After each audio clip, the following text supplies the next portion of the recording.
Welcome back. What's good, homies? Welcome back to the Drafts and Draughts podcast. I'm Joe, aka Sultan.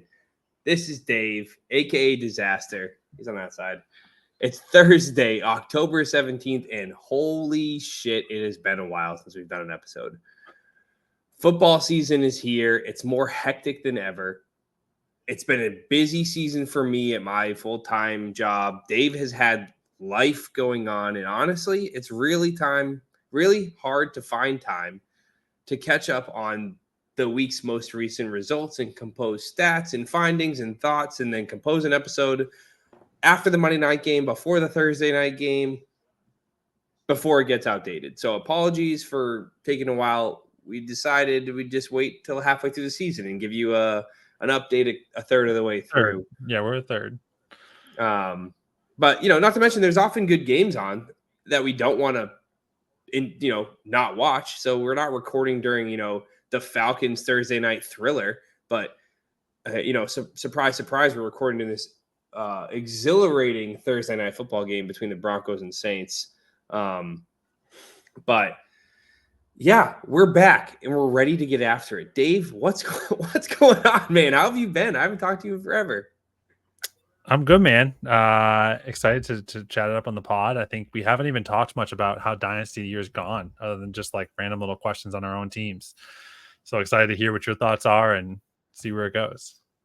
Yeah, seriously. I'm excited for us in a couple episodes, hopefully maybe early next week, it'll be week 7. That's halfway through the fantasy season. We can do like a mid-season PDFDL analysis, power rankings, whatever you want to call it. But, things that I finally got myself some real golf clubs. Went out, shot a 100 in my first round with them. So we'll see. Maybe I'll bring them back, return them. I don't know what's wrong. No, it's just first day. It was super windy. It's planning season at my job. But, if we got nothing else, let's just dive right into it. Let's get back to the bread and butter. It's time for a draft review. What's up, homies? I'm back. Exciting news. I'm pumped to announce our second official partnership with a company called Betstamp, as well as Sign Up Expert. So what is this? This opens up an incredible opportunity for you to join some of the most reputable sports books, get the best odds, and even some new user offers. Not only that, it gives you, our favorite listener, a unique opportunity to help support us over here at the Drafts and Draughts podcast so we can keep pumping out your favorite draft reviews and your favorite podcast content. Now, I have to admit, I am not at my core a sports bettor, but even I found this process to be relatively seamless. And once I familiarized myself with the sports books, I was able to place a few bets, and I even landed a juicy $31 parlay with one of the promotional deposit matches. So, Joe, this sounds great. Where do I sign up? It's a great question. Let me explain.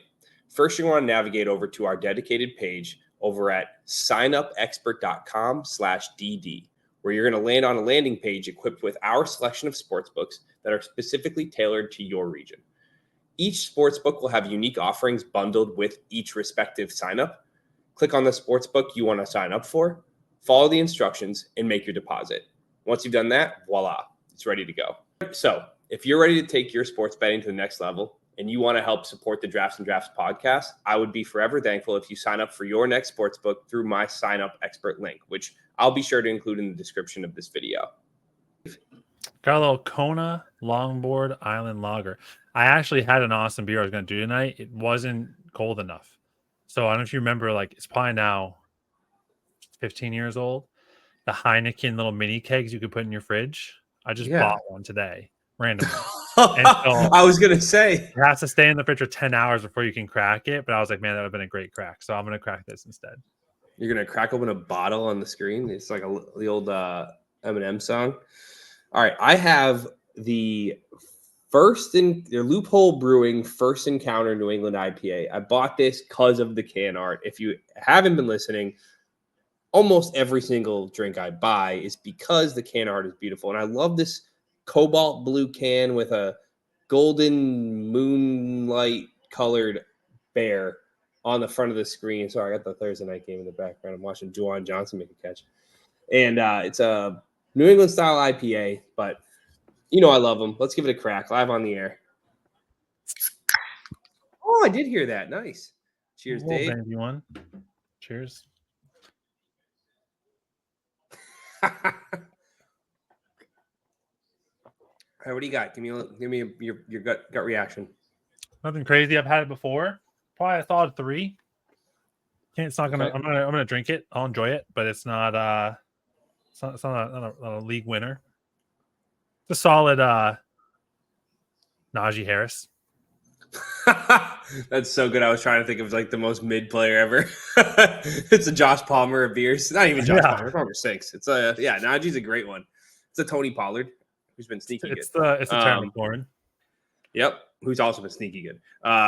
This New year England maybe not. IPA. Maybe old school Terry McLaurin. Yeah, 7. This is good. I'm when I want a New England IPA, I want it to be juicy and hazy, and this ain't it. I'll give it a 2.5, man. This is just subpar. I might not even drink the rest of it. Only Mary time. All right, we'll make sure the intern gets the spreadsheet updated. He's too busy opening packs right now for Vault. He got fired. That's why we hired him. Oh yeah, he got fired from 2 jobs, motherfucker. All right, let's move on to the OTQ. The one tough question. 6 weeks in the books, Dave. What's been like the biggest takeaway for you so far, specific this season, and has it, if at all, made you rethink the way you are playing Dynasty this year or going forward, or just in general made you just reshift your focus on how you want to? Oh man. Yeah, cold stop there on an old man. No, sorry, I saw Spencer Adler just ran for like 40 yards. Listen, I know you're not taking Adderall anymore, but it might be time to you got to turn off the TV. It's going to be a tough one for you. My screen in front of it. Yeah. So for me, is there anything? I don't know, man. I feel like every year is kind of a crapshoot. I think the biggest thing for me this year, the takeaway would be is the running back wide receiver piece. I think for me, I've been a long standard that age isn't necessarily always a factor. I was looking a lot more this season going in at situations. And again, McCaffrey not withholding the injury, I thought he still would have been great. I had some concerns about Devontae, with just how uncertain their quarterback room was. I was very optimistic on Henry and Eckler going into the season on my roster. At least Eckler to be okay, Henry to be great. And those 2 things have come true. And so I don't know if anything's really changed drastically for me in the way I perceive it.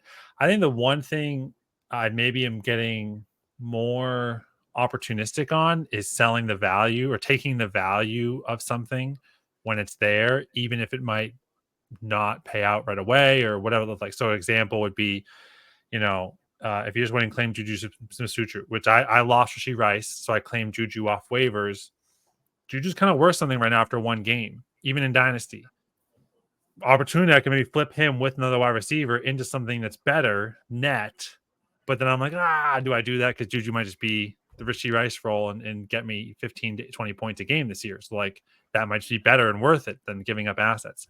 So I'd say I'm more in tune with giving up the asset for value, and I'm more likely to make those trades this year than any year prior. Yeah, actually, I just acquired Juju in my Superflex league. I traded away Justice Hill and 69 Fab. Picked up Juju. That's crazy. That's so cheap. Yeah, I mean, they're both basically worthless. And Juju got cut by the Patriots, so I think he's a trash can. But I'm willing to stack him with Mahomes. So, yeah, it's good answer. I think that's a good way of that you specific to you, to your thought process, which I like. The big thing for me that I've thought about differently is, as you know, injuries happen every year. So you can't say, oh, injuries are so bad this year. But I do think specifically this year, we're noticing more than ever the multi-week concussion, the concussion that knocks a guy out for that game and then the following game, and potentially 2 games after. I think that's actually a new NFL rule. Yeah, and I think so. What it's made me believe, and to go back to even to quote a manager in our league who specifically, when I went to go try to trade them a few depth pieces when they were when their team was banged up for one of their stars, they were like, I can't start depth. And then their team got injured and they needed depth. So it's like, I think now more than ever, having depth on your roster to some extent matters more than ever. In the past, I would have told you, especially in our league that was traditionally a start 7, and now a start 8, You have your set 7 or 8 studs, and then you don't really need anybody else. Yeah, of course, it's nice to have your, Adam Thielen on your bench who can come in on a bye week and play, but you really don't need to have much more than your 2 running backs, 2 wide receivers in your flex position. Now, with the advent of us adding an extra flex and all of these multi-week injuries or injuries to ancillary supporting characters like Tua going down really fucked over Tyreek, Waddle, and Achane. Like Achane was averaging 23 points a game. As soon as Tua gets hurt, he's averaged like 6. It's like Tyreek was averaging 20 points a game. Now he's averaged like a 9 or 10. Waddle has been a ghost. Like, it's just all of these injuries has made me really shift my focus from, instead of packaging up and going to get stars, which sounds ironic because I just made a package deal to go get a star. But truthfully, I think I will never try to play from position of a shallow bench and a star-studded lineup. I'm fortunate enough to have hit on enough random guys like Nico and whoever that have kind of helped buoy my bench support that I felt okay to make those kind of trades. But I think you need 3 or 4 starting caliber players on your bench to navigate the standard injuries, as well as your multi-week concussions, your hamstring strains, your quarterbacks going down. And it's also made me realize that I think having deeper lineups in Dynasty feels more rewarding than a shallow lineup league. Like, I think when you have a start 7 team and you lose Christian McCaffrey in the first quarter, your week's over. You just lost 20% of your production. If it's a start 9 or 10, you can, if you've built a really strong lineup and a strong team and you lose Devontae Adams in the second quarter to a hamstring, that's okay. Like, you probably have the, AJ Brown and the Terry McLaurin and the, Rashad White and whatever. You have probably a top to bottom strong team to where you say, yeah, I can suffer an injury and be fine. Whereas in a start 7, it feels like there's a lot of go get your superstars, fuck your bench. And then if you get bad luck with an injury, you're kind of screwed. And I don't really like that. So it's reshaped the way I think about Dynasty in that regard. So, yeah, interesting response. I'm glad that you took a totally different route than me, because I was worried you were going to say, yeah, it's the year of the injury, and we were just going to regurgitate the same thing. But no, I think you made a good point. I think that's also something for me coming into this year. If you told me I was going to lose Tua and Rashee Rice and Brandon Cooks all to IR, I would just say I'm gonna sell everything then. And my team, and you're going to trade away CMC and Devontae and still be strong. Yeah, after that trade and still be strong, it's pretty crazy. So yeah, I totally agree. I think it's just been a interesting learning. Yeah. All right, so let's get into what the guts of the episode are about. We're going to be talking about trends through week 6. We're going to go through each of the position skill groups to some extent. I have some stats laid out, but mostly let's just talk about back and forth. How are we feeling? Let's spitball it. But I think this is going to be a good episode as a lead-in to rethink our dynasty positional rankings, which maybe we should do at some point within this next week or early next week, to kind of go through quarterbacks, wide receivers, running backs, and tight ends. Talk about how we now tier out the players top to bottom, and maybe how some players have risen and fallen in the rankings. Because in some regard, it's only been 6 weeks. It's tough to make meaningfully changes to your evaluations of players. At the same time, it's been 6 weeks. There's a big enough sample size for some guys to say, this guy looks cooked and this guy looks fantastic. So I really want to hear how you've changed your dynasty outlook on some players, how I've changed some of the outlook on players, and how we may differ and what may have changed since then. But let's get into it. Let me remember how to share my screen. The first thing I wanted to get into is the quarterbacks. It's been a weird year for quarterbacks. And before we get into any specific teams or offenses, I just want to talk about the NFL as a whole, because if you felt like this has been a down year for passing, you're right. So let me share my first exhibit here. And if I need to zoom in, I pulled together a NFL team pass attempts dating back to 2018. I have the green line at the top here is the top third of the league, what their average team pass attempts were. The yellow line in the middle is the average across the entire league, and the gray line at the bottom is the bottom third of the league team pass attempts. Now, as you can see, the line looks pretty flat from where we're looking. Maybe I should have changed the axis a little bit. But when you look across the board, we're on pace for across the league 546 team pass attempts, which would be the lowest mark in the last 5 seasons, almost on par with the 2018 season, but still below that. And at each tranche, you're also at the lowest mark it's been in the last 5 years. The top 10 teams in the league are passing well below the 640 pass attempts we saw a couple of years ago. We're now passing at most 613, on pace for 613 team pass attempts among the top 10 teams in the league. And the most noticeable difference is the bottom 10 teams are really mailing it in and relying on their rushing attacks. So we went from an average of above 500 for the last 5 years to being at 482 pass attempts on average from the bottom 10 passing teams in the league.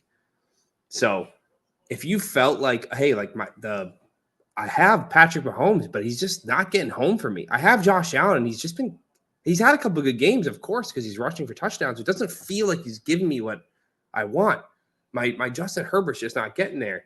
And you're right, because no one's passing. I think there's been a change in the mentality, a shift in the way the game's been played.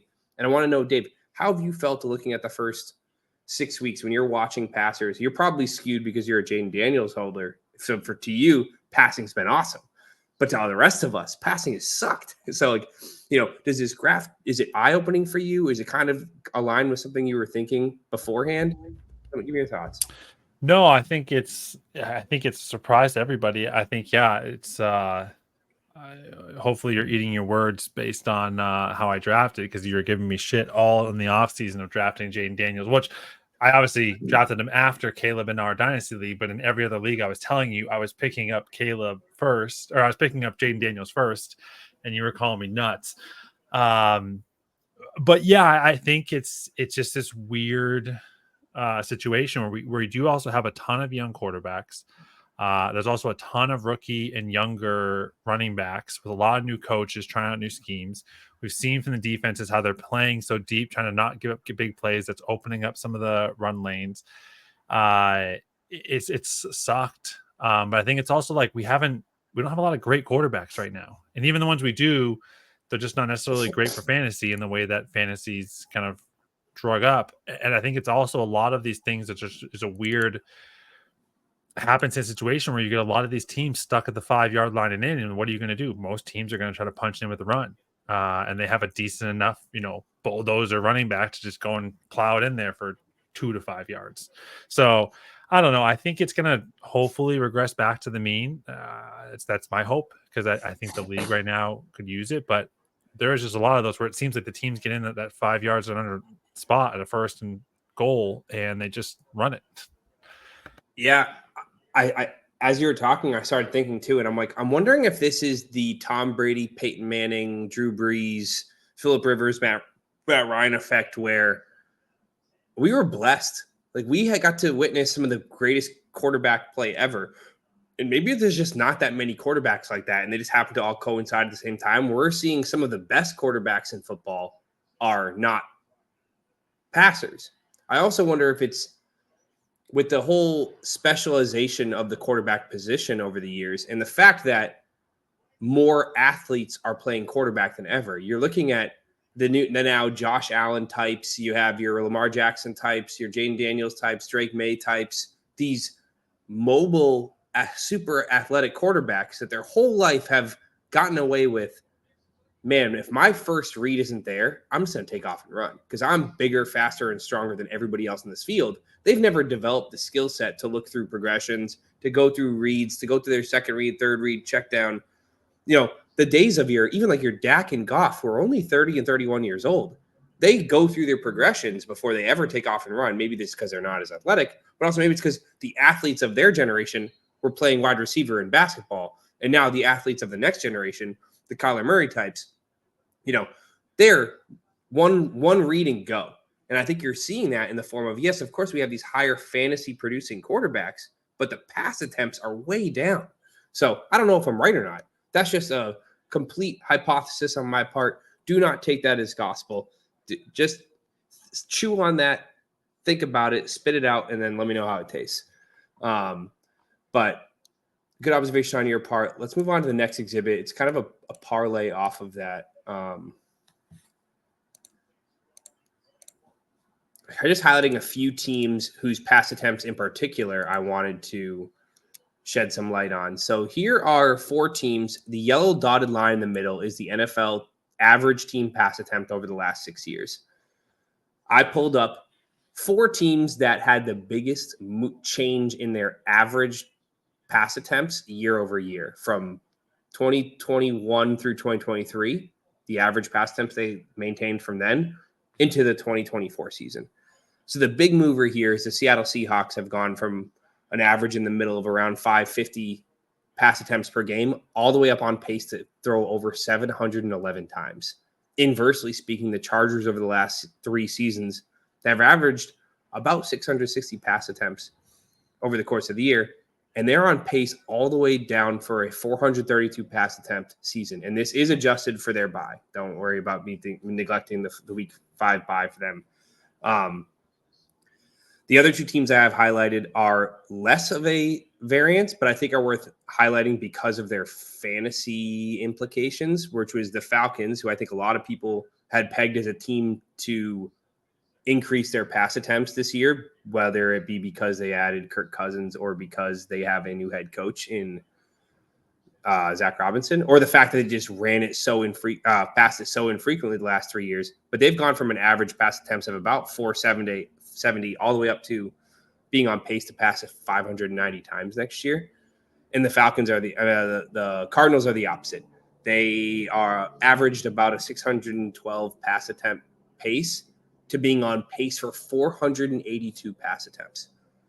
So, Dave, looking at this graph, is there anything that jumps out to you, key takeaways, whether that means you would want to see more from these offenses, you expect doubts to the effectiveness of some of these offenses, you want to buy into some of these offenses because of some regression candidates?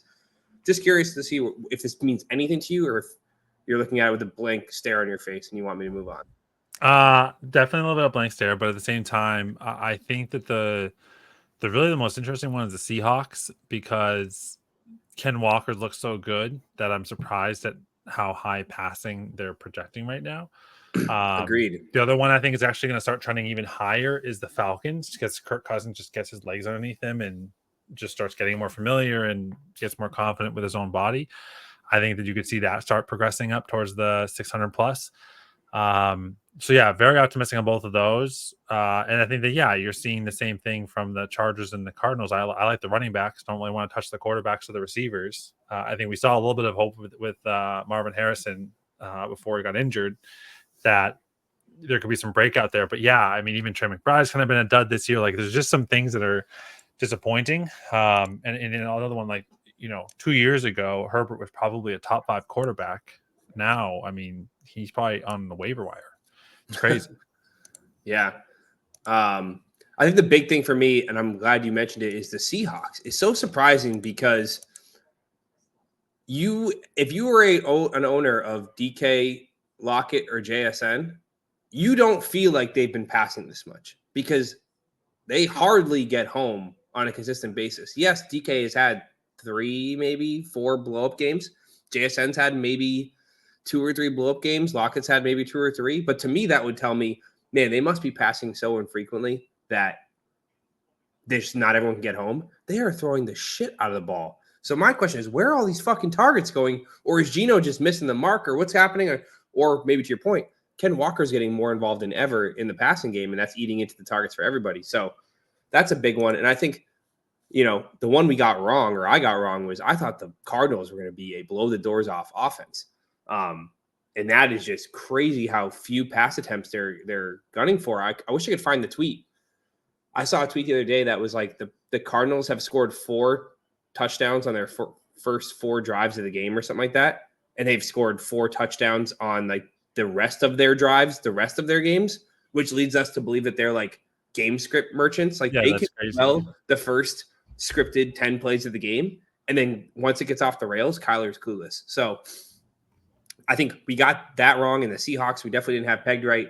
I think we got right, though, was fading Chargers and buying into Falcons. Because, yes, it was a sloppy first game for Kirk Cousins, but if you bought into London, Pitts, and Bijan, you're feeling better than you did last year, and you're certainly feeling better than you felt at the beginning of the season. And if we think their pass attempts are going to go up as Kirk Cousins gets healthier, it can only mean better things for London, Pitts, and Bijan, who had shown the small sample efficiency that we all love to see, but we needed to see them do it on a larger scale before we could really buy into them as dynasty assets at the prices they were going at.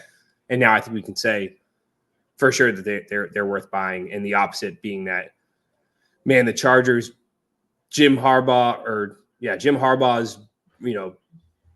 nose in the dirt style offense, drafting Joe Alt at the 5th overall pick, not letting Keenan Allen go, letting Mike Williams go. They are dead committed to the run and slowing down the pace of play, and they are just not an offense I want. And as good as Herbert can be, they clearly don't want to throw the ball. Yeah. And it's time they have a great rushing game. Of course, J.K. Dobbins has been great, and Kamani Vidal looks explosive, but it's weird that they're able to slow the game down this much, and yet it's not like they have these prolific running backs. So those are the big takeaways for me. I guess the other things while we're on the subject of passing is the 2 passing rooms I want to talk about is the pleasant surprise in the Commanders. And you're probably the one who's paid the most attention to Jayden Daniels. And I have been a Jayden Daniels truther in a different sense where I always never understood why the fuck anybody had Anthony Richardson ranked ahead of Jayden Daniels in preseason. I said it from the roof. I shouted it from the rooftops. I said, Jayden Daniels is 10 times more prolific the passer that Anthony Richardson is with the exact same skill set on the ground. The only reason people are ranking Richardson ahead of Daniels is because he's 3 years younger and 30 pounds heavier. I never understood that. Richardson threw the ball 200 times in college with a 50% completion rate, and Jayden Daniels won the Heisman. So why the fuck was Anthony Richardson the 10th overall pick and Jayden Daniels was a 2-3 turn pick? So sorry to steal some of your thunder, but I just wanted to be known that I've been advocating for that Richardson should be closer to Daniels and Drake May than he was in the startup season. So what have you noticed? You've probably watched more Commanders games. I've seen plenty of highlights. He looks the part. What have you seen? What's been some of the takeaways for you with the Commanders offense? Are you worried at all about some regression or? Not really. I think that what's been more surprising about Jayden Daniels is he's doing it on limited targets. Like he's not taking it. He's not throwing the ball 40 times. I think he's throwing somewhere around 25, if I had to guess.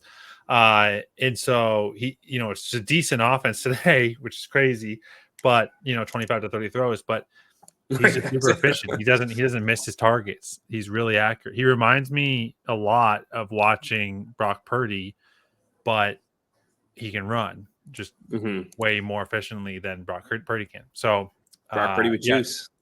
No, I've really enjoyed watching him. He's better than I anticipated, especially this early on. And so it's been helpful for my team to give me the hope that I can do something this year. But he's looked really good. Awesome. I think I agree with a lot of it. I did see some funny stat about Jayden Daniels, the route tree he's been throwing to, which is 85% of his throws go to the right side of the field. Just goes, and that he throws it on his first read 75% of the time, which leads me to believe he could get game planned for at some point in the future. I'm assuming if Twitter can see that, NFL offices and analysts can see it too. Not saying that he can be shut down, but that's something I would be wary of, the fact that he's seemingly been a one trick, but I think that's kind of a good thing for a rookie. Why make a rookie throw a complete route tree? Why make him go through progressions if you can beat him with one punch in the beginning? It reminds me of as a pitcher in the first inning, you throw fastballs until they hit it. Once they start beating your fastball, then you go to your off-speed pitches.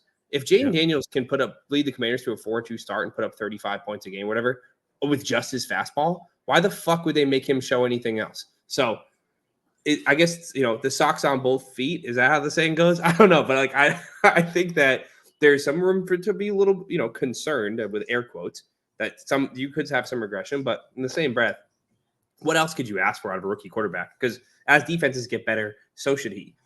Mm-hmm. The other team I wanted to highlight was we can go through every team's quarterback room, so I'm going to try to keep this quick. But like the Steelers quarterback room, we just saw today that it looks like Russell Wilson's going to take over as the starting quarterback. They're 4-2 also. Justin Fields, I think, is also a trash can, but he's led them to a 4-2 start. Being a game manager is valuable. Tom Brady was a game manager for like the first quarter of his career. Brock Purdy was a game manager for the first half of his Super Bowl run season. Game managers win games if you have a good game plan, and he adds that extra element of rushing. Do you think the switch to Russ is smart, or do you think they should ride out Justin Fields? And what does it mean for fantasy? Yeah, I think you have. I'm not surprised they move into Russ. I mean, Fields hasn't looked great, so I think why not? It's the same thing we talked about earlier about some other stuff, but you now know what you have in Fields. You might as well go and see what you have in Russ. I mean, a great example to this is, do you remember when they benched Alex Smith for Patrick Mahomes? And they had just done they're like 11-5. So to wind back. That's not benching. That's like giving Mahomes a start. The Chiefs were like 11-5 or something like that. Yeah, like, and they give him a start for playoffs. I think they made it to the playoffs. And then I think it's the off season. They're like, hey, we're letting Alex Smith go. We're starting Patrick Mahomes. And everyone's like, what the heck? I see what you're saying. They had an amazing season with Alex Smith. He looks incredible. He looks real solid across the board. What are you going to do? You're just going to give it to Patrick Mahomes now. And they did, and the rest is history. Because they're like, yeah, we see something there. It's kind of the same thing. Like, you know what Russell Wilson is. You now know, you've seen in your schemes and in your system what Justin Fields is, which is winning, but it's also allowing the defense back. And he's not necessarily being a great game manager. He's turning the ball over a decent amount too. He's just giving you running, And so can Russ help execute the offense better? Probably. I mean, they have good running backs there in Warren and Najee Harris. So I'm excited to see how it plays out. I still think Russell Wilson is just like a trash bag of a teammate, and people just don't like him. So I think where the Steelers really try to have good team camaraderie and kind of build a we instead of me mentality, I don't know if Russell Wilson fits into that. So we'll see how it all plays out. If they're winning, I think it's going to flow okay. But excited to see what comes of it. Yeah, I don't have much to add. Better for Pickens as a Pickens holder. I'm excited. Yeah, I think nobody can be worse than Fields as a passer unless Russ is cooked. He is 35. Like, that is one thing that's like, and we're 35. So here's another thing from last year. So I watched the first 2 games of Fields with DJ Moore. I had DJ Moore on my team, and it was just these screen passes where DJ Moore was getting free then for 20 yards, and it was repetitive though. But I was like, man, that feels like that's to regress to the norm. Teams are going to figure that out and eat it up. Well, DJ Moore was a top 10 wide receiver, and I dropped him after week 2 because I was just like, this just isn't going to work out well. And then someone else picked him up, traded him, big trade, all this and that. So I was kind of hoping they might do a little bit of that with Pickens because it really worked so well with DJ Moore and Fields last year. But yeah, I mean, Fields was terrible last year if that didn't happen. And it was just a very simple scheme that they had and it seemed to work. But yeah, I think a lot more dynamic. I think I was going to say, I think he's probably better for the pass catchers. And he's probably not as good at, extending plays and drives with his legs, obviously. And there's a chance he's cooked. And this could cause him friction in the locker room, of course. But I think if anyone can handle locker room drama, it's probably Mike Tomlin. So let's move on to the next few. Speaking of rushing, what's going on with rushing this season? I'll show you. I found this cool graphic labeled, "Is it time to run the damn ball?" It's dating back to 2014. And on the y-axis going up the left side is EPA per play, which is expected points added per play. The colored lines are passing attempts in blue, all plays in gold, and rush attempts in pink. For the last 10 years, up until 2023, the expected points added for every passing attempt was a full half point, or whatever the scale is, higher than rush attempts, meaning you always got more points by executing pass attempts. That on average, if a team just went out and ran all pass plays, they would score more points than if they ran all run plays. Or at any given time, a pass play was expected to yield more points. This year, we're seeing for the first time in a decade, the inflection of those two lines, or whatever you would call this. The two lines are intersecting, where running plays are now yielding more expected points added than passing plays. And I think this goes hand in hand with why we're seeing pass attempts on the decline. I think teams are starting to realize that defenses are getting, and again, this is me hypothesizing. I am not a football guy, but I've been hypothesizing about this for years. Teams are getting smaller to try to compensate for the fact that they can't crush linebackers. Linebackers can't crush receivers over the middle anymore. Linebackers can't tear down, destroy receivers coming across. They have to be able to keep up with these smaller wide receivers. They have to be able to keep up with these burners. Defenses nickelbacks are getting smaller. You're seeing more, I guess you've probably heard the buzz terms. You're seeing more cover 2 defenses this year than we've seen in the last 15 years. You're seeing more, what is it called? The robber cover 6, all this shit. I'm sure if you follow anything on Twitter, you see all this stuff about how small everyone's getting. I think offenses have come around to say, well, damn, we should just start feeding the rock to our Derrick Henrys and our bigger bruising Joe Mixons and the guys that are wily veterans who can pick up those extra yards, because god damn, the expected points added has finally flipped. And I think you're seeing that in the form of these passing attacks are going down, which is crushing our receiver shares. Dave, when you see this, what does it make you think? How do you feel on the inside? Tell me how your plums are doing. I think you summed it up well. I think that's exactly how I feel, is that, yeah, defense are getting smaller, but they're trying to get faster.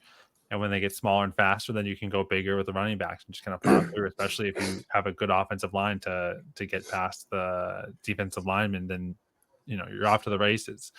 And so, yeah, it's interesting to me. It's exactly how I feel the league is going right now, too. I think it's also a big thing, too, where there just is also a lot more that defense have to plan for. You have to plan for all the tight ends are catching tight ends now. So then are they blocking, but then they're going to tail out to go to catch a pass. Half the league is probably a rushing quarterback now of some sort, where they can break out for a 10 to 20 yard run at any moment. You have the running back, which can be a blocker, but then they can also tail out, go to a screenplay. Like, there's just so many things now that it's not just you have the one running back in back that's going to block, and then two wide receivers out wide that you got to plan for, and the quarterback's just going to sit in the pocket, make a throw, or just do nothing. You have to plan for so much more. So curious to see how it plays out. But this is also why I was so optimistic on Derrick Henry with Lamar Jackson this year, was just the potential of what it could become. Sorry, I'm back. Well said. I heard most of that. I had to run for a quick second. I think this goes on to, it begs the question of, well, first it begs a statement. Statement is, I think the evolution in the NFL precedes evolution in fantasy. So I think we saw for the last 5 years the pivot from an RB dominant fantasy landscape to a wide receiver heavy one. And I think we may be on the precipice of seeing an RB dominant landscape start to take over, even in full PPR. And I'm wondering if seeing a graphic like this coupled with the pass attempt trends, does it affect your midseason team building? Does it affect your strategy or your trades? How does it affect your rookie pick perspective? Because the 2025 class has been strongly regarded as one of the weaker rookie classes since probably the 2022 or 2021 season, whichever season had Kenny Pickett in it. But now, if running backs are taking over, this is supposed to be a strong running back class, or at least a deep running back class. Does this make you think, damn, maybe 2025 is stronger than I thought? Because as I see this, I'm like, fuck, maybe I shouldn't have traded away on my 2025 picks, because if running backs are returning, this is, this could affect my strategy. So I'm curious, does this make you rethink anything, or are you kind of like, nah, fuck it? Yeah, I feel it's been a strong consideration of mine of what do I do with my team, especially with me having older running backs, some decently younger wide receivers, and what am I going to do? So yeah, it definitely changes how I value some things, but I think a lot of the league isn't quite there yet either, where Aaron Jones was elite to start this year. He got injured, but can I go buy an Aaron Jones or a James Conner or I can't think of anyone else like them right now that would, get me production that's older to fill out my roster, and like someone's not going to value them in Dynasty. So I'm not going to the extreme, but the challenge right now too in Dynasty, like in our league, the guy that has several picks in the first round of next year, they're not trying to compete, so they don't want the old guys. They're not actually going to give away their picks. So like I don't know what I'm going to do to acquire those picks. It would apply to being a late first round pick anyways from someone that is competing that still has theirs, that they're like, hey, yeah, I want Derrick Henry or I want Austin Eckler or whoever. Right. Yeah, I think it's funny you say that, because I was just talking to Brian about this earlier, about how there's now this vacuum created. Yeah, shut up, Boom. There's now this weird dichotomy in our league between the contenders and pretenders, or contenders and non-contenders, that are very clearly not contending, where if you have a decent running back you could sell right now, there's only 7 other teams in the league you can sell them to, and chances are they probably already have 2 good running backs. Like, I'm sorry, I know Henry is probably at this point worth a first. I would not pay that for him personally. I think probably the same can be said for Brent, can probably be said for maybe Gilday, where it's just like, he's not adding any marginal value to my team. He might not even make my lineup. And if he does, it's maybe an extra 3 or 4 points on a weekly basis. All right. RB1 is going to make your lineup. Or RB3, whatever he is. He's going to make your lineup. Yeah. Okay. Henry's might be a bad example, but that type of player, like where if Henry was having a mediocre Henry season, I'd be like, I just would rather take the chance on my guys outperforming him rest of the way, like a Saquon maybe. I'm like, yeah, Saquon's doing great. Is he really going to give me that many more points than Jahmyr Gibbs? Jahmyr Gibbs is at like 17 points a game and Saquon's at 18 and a half. Like, I'll just stick with Gibbs. Like, why would I upgrade to Saquon when I can just keep a guy who's 5 years younger? But okay, let's move on to, so running backs are more valuable, right? Who's been doing good? Like, I put together this table. We showed it in our buy lows episode this summer. What I did was I took out everyone who is year outside of their first 3 years. So this is only rookies, sophomores, and juniors. And I also took out guys that we don't really care about. I took out guys who had less than 15 carries so far in the year. And what I pulled in was a handful of efficiency metrics. So the first 3 columns here are their usage, which is how many carries they have, how many receptions they have, and how many fantasy points they have based on those 3 metrics. Now, this is not, you can include if they have 2-point conversion, does not include fumbles, does not include anything like that. This is just raw fantasy points stats. From left to right, I have their rushing efficiency metrics, where I have PFF grade, missed tackles forced per attempt, yards per carry, explosive run rate, which is number of carries per attempt that go for 10 or more yards, rushing yards over expected, which I don't know how it's calculated, but some NFL metric that calculates how many more rushing yards are you getting than they expect you to get on a per attempt basis. First downs per attempt, which I think is interesting to see. It's like, how often are you used in a situation where they need a first down, or are you just getting a first down, which keeps the offense on the field?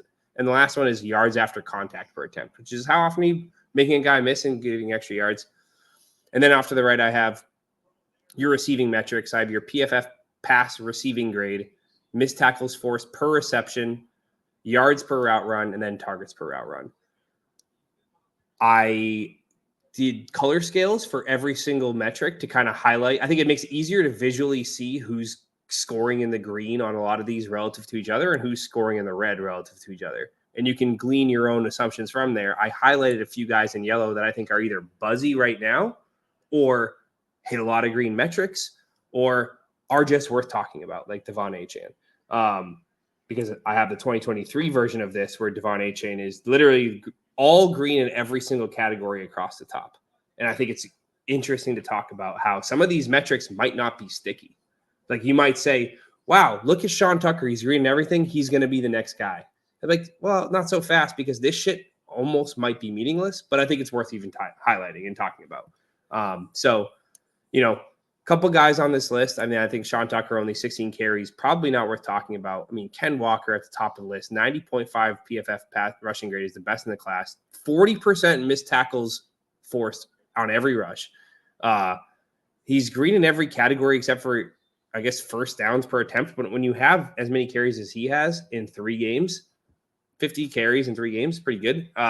You're not going to get that many yards after, or not that many first downs on every play. And I think the good thing for him is he's got the 71 PFF receiving grade and being targeted on 23% of his routes. We knew Ken Walker as being your Nick Chubb ground and pounder, and now he's out here putting up these efficiency metrics. I think Ken Walker has a case to be, if not in that Bijan, Brees, Gibbs tier, he's got to be pretty close, at least for me. I think I have him in the top 6 for sure at this point. He's just been lights out this season.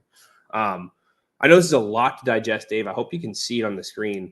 Is there anything here that stands out to you that you want to talk about? You want to talk about any of the metrics in particular, any players that you see, or what's your first takeaway when you look at something like this? Yeah, I like to look at yards per carry and yards after contact. So like the one that sticks out to me the most is Tank Bigsby. And then second, or the other one that also sticks out a lot is Sean Tucker. It's only one game, but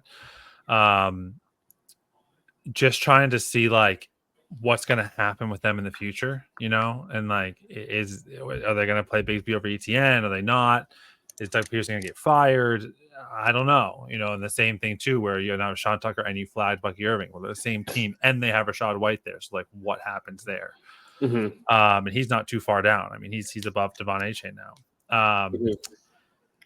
So yeah, there's just a lot of like interesting things. And then I also like to look at on this is just same team dynamics. So like Tyler Algier and Bijan are next to each other. So yeah, probably means that their team and their offensive line is pretty good. But then you have people like Ken Walker and Charbonnet, where they're top, the number 1 all the way into the middle of the pack. So checking stuff like that I think is really interesting. And also like the interesting one there too that should be probably talked about is Jalen Wright to Devon Achane, and that gap there is pretty big. But yeah, just things like that. You bring up a good point on the RB2s on offenses. I think whether it's right or wrong, you could say that comfortably coming into the season, Tank Bigsby, Bucky Irving, Zach Charbonnet, Jalen Wright, Tyler Algier, Braylon Allen, they're all the RB2 on their specific teams. And they all have, for the most part, better efficiency metrics than their starters. Breece Hall, Rachaad White, Travis Etienne, with the exception of Ken Walker. And it goes something that I've always thought, hypothesized about. I think it probably makes sense intuitively is the RB2 more often than not always more efficient in smaller samples than the RB1? And if so, is that because they're better? Is it because they face like lighter boxes because of the situation it calls for? Like when Jaylen Warren gets brought in on 3rd and 17 and they give an inside handoff to Jaylen Warren and he picks up 12 yards because the defense is giving that to him, is that inflates all of his efficiency metrics. His run grade goes up, his yards per carry goes up, his explosive run rate just got a tick. Like everything just went up because the defense was saying, we don't give a fuck if you give it to Jaylen Warren. Are they better rested? They have fresher legs? Or are they just truly better? Because we have these examples of like Bucky, Tank, Jalen Wright clearly doing better than the backup this year. And then formerly we have guys like, Tony Pollard, who years ago people were clamored for, he's so much better than Zeke. Why are we still giving the ball to Zeke? And then they let Zeke go and Pollard has probably the worst season of his career last year. Look at Dion Lewis with the Patriots years ago. Everyone was like, look how explosive Dion Lewis is. We have to make him a full-time back. He goes to Tennessee, he becomes a full-time back, and he fades into nothingness. Look at Alexander Madison behind Dalvin Cook last year. 2 years ago, I'm sorry. As soon as Dalvin Cook left, the people were in the streets saying, Alexander Madison, top 12 running back. Look how good he did in the games where Dalvin Cook missed or when he was coming into the game. And it's like, or Tevin Coleman and Devontae Freeman. Like, I'm obviously highlighting both good situations and bad situations where I think sometimes it's worthwhile to pump the brakes on the backups. But at the same time, this is how you can find that next guy is by seeing in the smaller samples, they were explosive. Imagine if they get the full-time role. What's funny too is I was on the phone earlier with Brian and we were talking about how crazy the season is. And I said, obviously trying to keep my bias out of it. Watching the Jaguars game this past weekend was infuriating because it was like Travis Etienne, 2 carries out of the game. Tank Bigsby in the game, 2 carries out of the game. Dearness Johnson, 2 carries in a target out of the game. And I was like, brother, pick a fucking running back. How are any of them supposed to get into a game flow state, get an estimation of what the defense is doing in certain situations? Oh, the team likes to do this when I run inside or when I run outside zone, when I get a handoff in a swing pass, when I get on third down, what is the defense tendency to, if they truly like Tank Bigsby better, give him 70% of the carries. If Travis Etienne really is your guy, as you keep saying, give him 70. These mixed backfields are terrible for everybody and fantasy players. But truthfully, I think as a game goes on, the running back should start to pick up on tendencies that defenses is doing. And I think NFL offenses are dropping the ball with these weird rotations. You want to put Tyler Algier in the fourth quarter to eat the clock because you're winning by 30 points? By all means, that makes a ton of sense to me. Overtime, putting Tyler Algier on the field and taking Bijan off the field makes no fucking sense to me. But yeah, so I think you brought up some good Algier's points. just better though. You can see in the chart. Actually, No, it's true. Actually, he's a little bit below him. No, I mean that's the only category he's below him in is PFF grade. When it comes to missed tackles force, yards per carry, explosive run rate, your rushing yards over expected, every other category, Algier is better than Bijan in on a rushing perspective. Which goes to the fact of like our teams saying, "Oh, Tyler Algier's in, we can let up a little bit. We don't have to defend it as hard." Or is Algier better? Like it just begs the questions around that kind of stuff. And then as we look at some of the guys at the bottom here, like Breece Hall, 64 PFF grade. 10% missed tackles force, 3.7 yards per carry. He's red in every single category except for rushing yards over expected. I'm not saying panic on Breece Hall. I think he's a fantastic back, but it's worth just acknowledging it. Trey Benson, the guy that was the second running back taken in every rookie draft, was viewed as the heir apparent to James Conner, has come out here and given us a 51 rushing grade, only better than Jalen Warren and Zamir White as far as rookies, freshmen, and juniors go, sophomores and juniors go. He's a 0 rushing yard over expected. He's getting only the yards he's expected to get. Like he's not doing anything we want to see. He's in the same company as Carson Steele and Zamir White. It's just not a good look. Some of the guys we talked about earlier, Devon Achane, Travis Etienne, both near the bottom. Rachaad White, they're in probably the bottom half of it, bottom third. They do have some positives to them. Etienne's in the green on his explosive run rate, his rushing yards over expected is positive, his first downs per attempt is positive, but he hasn't been great. They've both been good pass catchers, but these are the types of things that are worth honing in on and looking at. If you're listening on Spotify or Apple Podcasts, I recommend coming over to YouTube and checking out the graphic for yourself because I'm not going to read through every single player on this list. But yeah, so Dave, before I move on to the wide receiver efficiency stuff, is there anyone here else that I may have glossed over that's worth talking about? It looks like Jerome Ford has a lot of green on here, so he's like maybe primed to maybe do better, but Chubb's coming back, so he may be done. Any buy low opportunities or sell high opportunities you think you see in here? Not really. I think honestly, it's if you can sell someone high still on the namesake of you're not seeing good production. Like Breece Hall's kind of that example is should you be buying or selling? I don't know. Like, he still has a lot of notoriety, but if he keeps on having bad games and Braylon Allen keeps on coming in and playing well, like that's going to go down each week that keeps happening. Right. This is the most I paid attention to these metrics. I will be really curious to see if truly Bigsby, Allen, Bucky, Chase Brown, all these second RBs take over and do continue to be the best running backs on their team. Because if so, that would add a ton of value to a chart like this.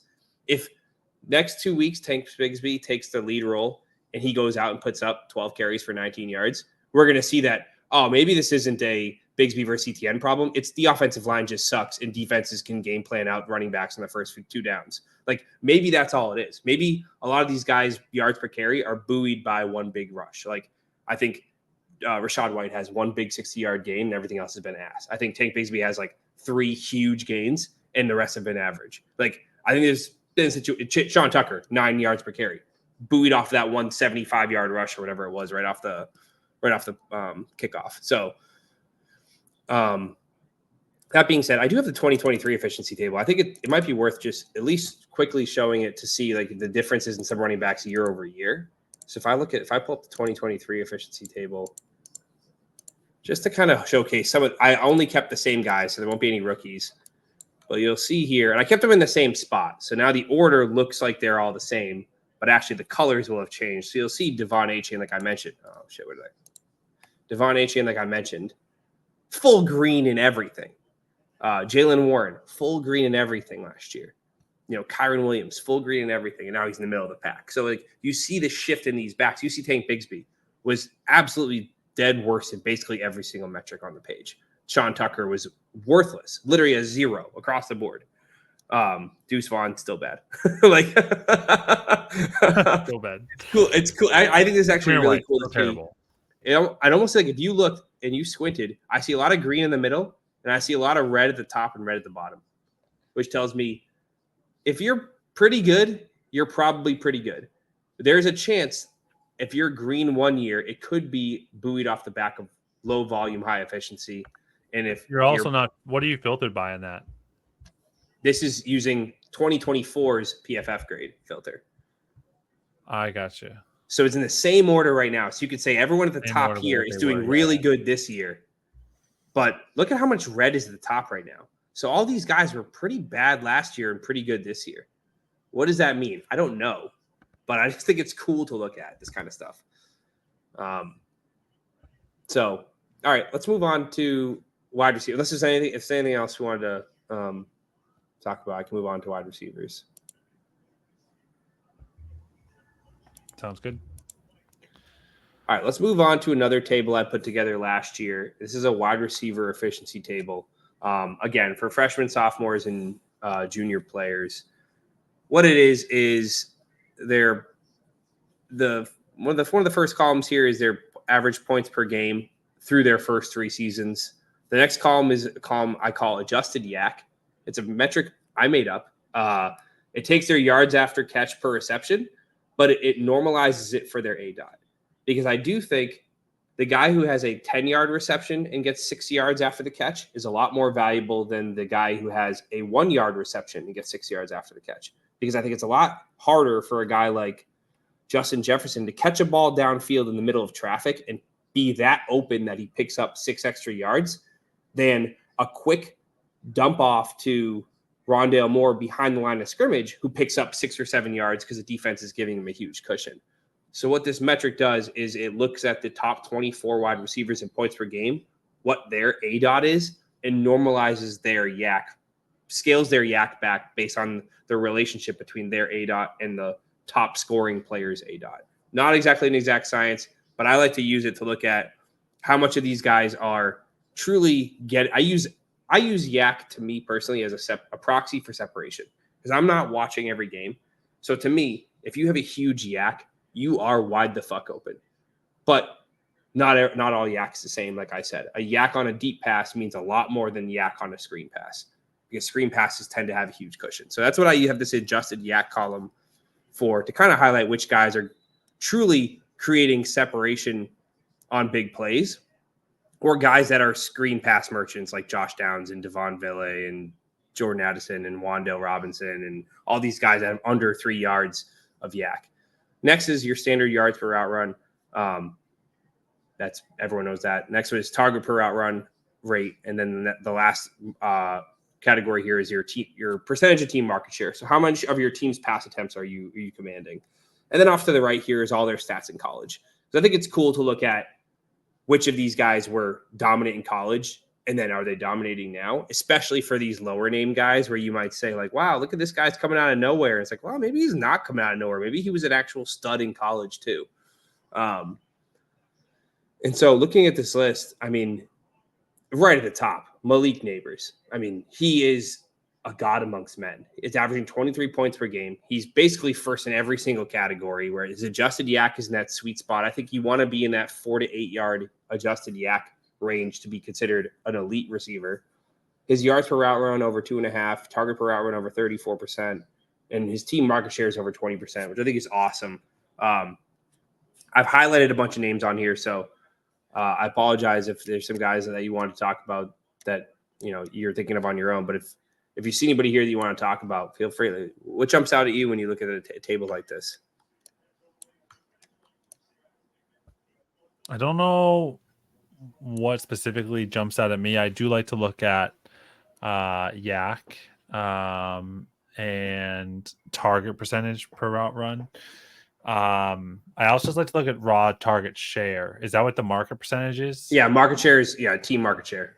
How many of your team's pass attempts? How many? I like looking a lot at that. Like the interesting ones at the top, right? Which Rashee Rice, is that just down now because he's been out, or is that what he was when only the games he played? This is his. Which one? His Rashee Rice when he was playing. His points per game. What? Are you saying which metric seems low for him? Market percentage. This is his 3-year average, or is it? This is the average through your first 3 years. Because what I'd like to do is I look at this. What I use this for is I benchmark this typically against other superstars through their first 3 years to say, oh wow, these metrics may seem low, but it's actually better than Odell Beckham's was, or it's better than Justin Jefferson's was. So these are their averages. No, I mean not their. Yeah, so I think that the other person though there too is like Jaden Reed is quite low, which that also kind of makes sense based on the dynamic of the team. But anyways, yeah, I think stuff like that is what I like to look at. I think that really the odd man out in the top, other than Devon Bailey, obviously, is Jaden Reed. Where like I don't know how to rank him. I don't know if he's going to top 12 wide receiver or if he's like good Gabe Davis. I just don't know, and it's just been hot. I think Jordan Love is great. I think he does really well when they play together, but he's probably the hardest person I have ranking in that top bit. Obviously, Addison's really skewed when Justin Jefferson and Hawk has been out. Like he's just played well with Kirk Cousins, and he actually came back pretty hot too. And then the bottom, from there, it just seems like it's a lot of just younger guys that are starting to figure out their way and navigate. But yeah, nothing else. I think the list flows pretty well as far as if you were ranking them just on their points per game, as to how I would kind of prioritize and look at. But there may be a few outliers. I like that you looked at the college side too, to maybe say, oh, wow, they were a stud. What's not translating? Yeah. Well, I think what's cool about it, I think initially why I liked it was because look at Puka. Like a lot of people would have said Puka came out of nowhere. Nobody saw this coming. And it's like, wow, if you just paid attention at all to his college stats, his first down per route run is 16%. The only player better than that is Drake London and Jackson Smith and Jigba. Like was the most dominant first read, commanded targets, and got open and got the job done player in college history, him and Malik Neighbors. And it's like, we shouldn't have been surprised that he was this good. I think you brought up a lot of good points about, again, because it's an average, I think Rashee Rice before pre-injury was probably commanding closer to 25% to 30% team market share. But this is a 3-year average tool, which is what I had this set to when I did it. I could have toggled this to max and min and to see what their best season was rather than their average. I could also have toggled the thresholds up here to be their min max of 24 players instead of 12. This category, this row up here, Dave, is what if you were a top 12 receiver, what is the minimum amount of points per game, average yak, yards per route run, target per route run, and market share percentage you need to hit to be a top 12 receiver on average? Top 12 in this list. Normally I have a list of every player for the last 14 years, so I can kind of say, okay, if I want them to meet these criteria, they have to hit a couple of these hurdles, or maybe they're never going to do it. So, when I look at some of these, the absolute minimum here is a 21.7% target per route run. So as I go down here, I'm like, who is falling below that metric? And it maybe cause for an alarm on maybe thinking that they could be a stud, which is like, okay, Jordan Addison, 18%. That's pretty low. He's on the field a lot, running routes, not getting thrown the ball. Of course, you're across from Justin Jefferson. So you can't get the ball all the time, but that still seems pretty low for being a top, if you want him to be a top 12 receiver someday, I don't think it's going to happen. You go down the list around some of these guys. And again, like Rome Odunze coming at 13.7%. Obviously, he can't be on the field all the time. I don't expect his team market share percent to be high, but when he's running routes, he's only commanding 14%. It's a little worrisome, but I'm not, again, it's been 6 games. I'm not going to give up on these guys. When you get lower down the list, I like to look for positives over negatives, unless they're super highly drafted players. Like when I look at a guy like Demario Douglas, I'm not looking critically. I'm looking more like, is he showing me anything positive? Okay, 21% target per route run checks the box. 4.6 adjusted yak checks the box. Like he has some potential there. Adonai Mitchell's been doing nothing, but he's got a 30% target per route run. Checks the box. Like there are little things I can glean from this and say, what on this list? Dontavian Wicks, pretty good target per route run, pretty good adjusted yak. These are guys I can see in the right role getting better. But you're right, the Jordan Love run offense is really tough to make sense of who's going to be the guy on any given week or any given season or at any given moment. Like, is Jaden Reed really an alpha? I don't know. I really have a hard time. I think he looks like he checks a lot of boxes, but I don't know. The 17.8% market share is really low. It's tough to get to a 14 point per game season, only getting what's the math come out to? 95 targets in a season, like whatever the 17% would equate to on a 600 pass attempt team. That's really tough to get there unless you're scoring touchdowns at an alarming rate. And then obviously you highlight the obvious guys at the top are only there to benchmark against. I think Brian Thomas, we can safely say, is a top 12 receiver. He's fucking amazing. He's green in every single category. Rashee Rice, Puka, Malik Neighbors, they're studs. Your Garrett Wilson, Marv, Olave, Drake London, they're all awesome. It's more about trying to find, like, Ladd McConkey. Look at his metrics across the board. 27% target per route run, 24.4% team market share, 1.9 yards per route run. The big problem with that Chargers offense is they're on pace to pass it 430 times. But imagine if in the near future, this is Dynasty. 2 years from now, this team could be a passing funnel where they're throwing 650 times a game, and Ladd McConkey is the next Cooper Kupp or Amon-Ra St. Brown. So, JSN, basically right across the board. I would be a little bit worried about some of that. Like Rashid Shaheed, doing pretty damn good. It's just little things I think it's worth looking through. If you're watching on YouTube, you could, pause the video and pull your own findings from this. I'm happy to share it. I think the big ones here is I'm worried about Jalen Polk. I'm a huge Jalen Polk bag holder, and nothing looks good so far. But that was a Jacoby Brissett-led offense. I'm willing to hit the reset button and see how he looks over the next 5 weeks. And the big buys, I think this Devon Vele guy is worth kicking the tires on. He's obviously got a terrible team market share. We're seeing it tonight. I think Troy Franklin has all of the targets for the Broncos, who have scored 2 touchdowns since I last looked. So no more making fun of my ADHD. But yeah, Dave, thanks for letting me talk at you for a while. Is there anything else? I feel like I'm in night school. I know. I'm sorry. I was preparing to do this episode by myself, so I kind of just. I didn't know it was an option. Well, fuck you. All right. So, is there anything else on here? Any players you see here as a buy low or a sell high, or do you think you don't want to unveil any secrets? No, I'm hoping that Tank Dell's a buy low for me personally as a holder. Yeah, he's pink at board, so. Yeah, I think it's just that question mark. I think if that's actually a sell high, if you were looking at this list right now, is Chris Olave. He's been not what redraft players were hoping for, and I think if you're looking from a dynasty perspective too, like he's had moments, but he's really never cracked the top 10 as like the guy. Like he's always been viewed as like a wide receiver 1. I don't know where he's. I should probably check exactly where he's ranked, but. To me, he's always felt like, oh yeah, Chris Olave. He's probably somewhere between 10 and 16. Let me see his history. Yeah, last year was 16, so he's 25th and 16. You're expecting that break into the top 10, and he's just been meh all year long. And so potential of like he's out right now, so I don't know what your potential to sell him is. It's almost maybe like a buy low or sell high, depending on the rest of the people's perception and what you want to believe in. I think my other sell high is like we talked about earlier, where for me this fantasy season is on value. Jaden Reed on paper, you can get a lot more if someone else believes in who Jaden Reed is, and you are a little bit unsure. So if you can get Jaden Reed value for anywhere near a Drake London value or anywhere near Zay Flowers, Josh Downs value, then I think you take it. But if you're getting, Christian Watson value for it, probably let it go. Hey, speaking of eating their words, are you ready to eat your words on Drake London just like I'm ready to eat them on Jaden Daniels? Give me a couple more weeks. The last 2 weeks Okay. have looked good.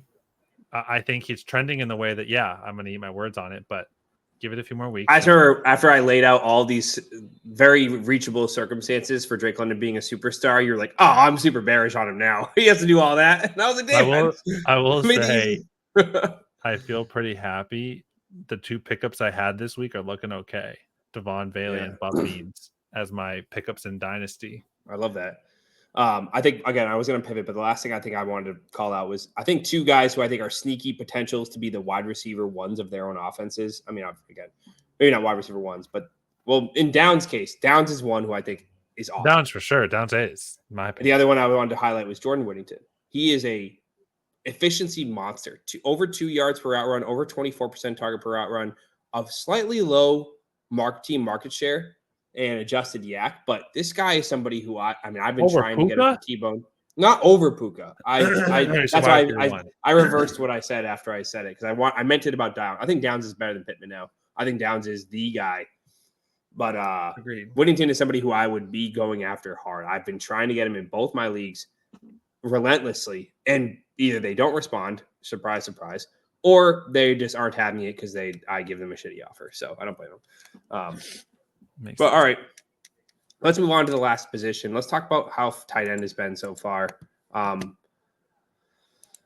This is a table that I saw on Twitter, which is tight end usage over the last 14 seasons, and it is the 2024 season is scaled up to what it would be, what is on pace to achieve. And over the last 13 seasons prior to this season, there have been collectively 860 to 930 opportunities for tight ends collectively.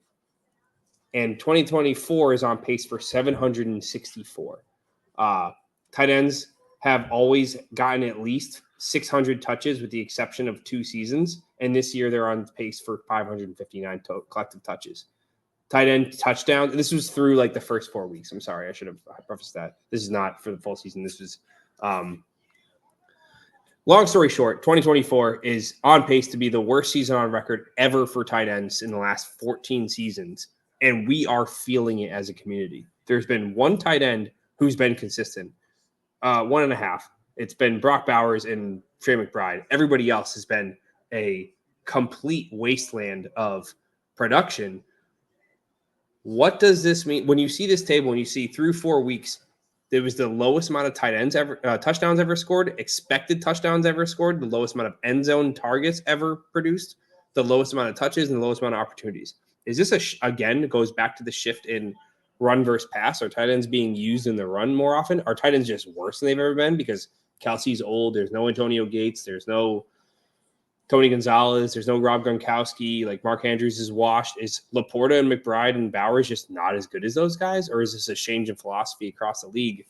What do you think this I think it's just a direct correlation of the running piece. Like if you're just going to run more, you're going to use them to block more, and it sucks. And so, yeah, I don't know. I have a hard time understanding it myself, to be honest. Like that's the only thing that rationally makes sense in my head, but it still doesn't make that much sense. So yeah, I don't have a reason for it. I can't think of I don't really either. All I know is it sucks because I Yeah. invested in tight ends this year way too heavily for them to be as bad as they are. So I'd love it if they would figure this shit out. So that being said, does this make you want to go get those top guys even more or just avoid the position at all? Or would being in a tight end premium change that philosophy? Like, what do you think about it going forward? Of how I view tight ends? Yeah, the position and group as a whole. I don't know, man. Yeah, if no one's outscoring, the only person outscoring right now is Kittle. And so if no one's if it's only him and everyone else is the same, then who gives a shit? Just Kittle too. Yeah, I forgot about Kittle. Just play whoever and whatever happens. It sucks, but yeah, even in tight end premium, it doesn't really make like the whole reason I was so excited to have tight end premium this year was because you could actually start seeing them play over a lot of wide receivers and flex positions and stuff like that, and it's been worthless. So I don't know. Hopefully things change in the next 8 weeks and we start seeing a lot more tight end production. And maybe that is people that maybe I think the question that I've asked is like even things like last week they did this crazy like flea flicker thing with Laporta. It's just one catch for like 57 yards and a touchdown. But even watching the other games of the Lions, every time they get the guy the ball, the guy does something with it. And it's like for a lot of the tight ends, it's kind of the same thing. It's like if you're not winning, you're not doing very well, or you have other wide receivers that are on IR, all these injuries, like why aren't you targeting your tight ends? And I think some people are kind of figuring out, like Jordan Love's like, oh shoot, like Kraft's pretty good. Maybe I should give him the ball more. I think you're seeing in some others where they have a couple of tight ends, which is fine. If it's within 2 or 3, then at least you're targeting them. If you're not going to target one of them, but if you're that team, I don't know how you're not thinking, oh, I'm gonna send the ball to tight end now because we're not getting the production we need on out of our wide receivers because we really only have one good one and they're injured. So I don't know. Yeah, I can't think of any reason why they'd be being used so much less frequently than they had been being used in the most recent seasons, other than the Kelsey and Andrews effect. Like that can't be it though, because I feel like Laporta and McBride have come on way sooner than Kelsey and Andrews did, and Brock Bowers is taking the league by storm. It's like, what's happening to the rest of the tight ends? Like, I'm not worried. I mean, I'm a little bit worried about Laporta, Kincaid, McBride, but I'm not like worried. Whereas like with your Kyle Pitts, your Mark Andrews, Pat Freiermuth, David Njoku, lesser extent Jake Ferguson, but a lot of those guys I'm worried. Like, our team's just realizing that why you throw to a tight end when defenses are so small that we can throw to these quicker, faster receivers, and then now defenses are reacting and they're getting bigger, and it's so offenses are schemed to throw their receivers and it's not working. They should be throwing their tight ends, but they're not schemed that way. So they're just resorting to running the ball a lot. I don't really know. I don't have an answer for it. I just do think it makes me realize I want nothing to do with tight ends. Like, I'm totally okay with, even in a tight end premium, I'll just get the tight end 12. I'm cool with the Tucker Kraft, the Pat Freiermuth, the whoever that guy is, because I'll have no commitment to them and no investment. And every now and then I'm going to catch a touchdown and I'm going to score just as many points as Dalton Kincaid, who goes 3 for 48. Or unfortunately, there's going to be too many weeks where Sam Laporta goes 4 for 40. And you're like, well, that sucks. And then Pat Freiermuth is going to go 2 for 36 with a touchdown. And it's like, oh, well, I got home. Like, I don't care. So I'm of the opinion, I just traded away Dalton Kincaid. I just traded away Kyle Pitts. I'm getting out of all my elite tight ends in air quotes. I'm saying I will ride out the Tucker Kraft types, your Zach Ertz still, who I'm still clinging on to. I'm like, I'll take the 7 targets and then maybe 3. So until it changes, I don't really care for tight end. They're too touchdown dependent for me to care. I think it'll be really fun to go through our tight end rankings. I'm looking forward to actually going through our dynasty rankings again soon, but I got nothing else, Dave. This is my only graphic I have for tight ends. They're stupid. I don't even want to spend time on them. I agree. They're so stupid. All right. With that being said, welcome back to the Drafts and Draughts. We're out. Love you guys.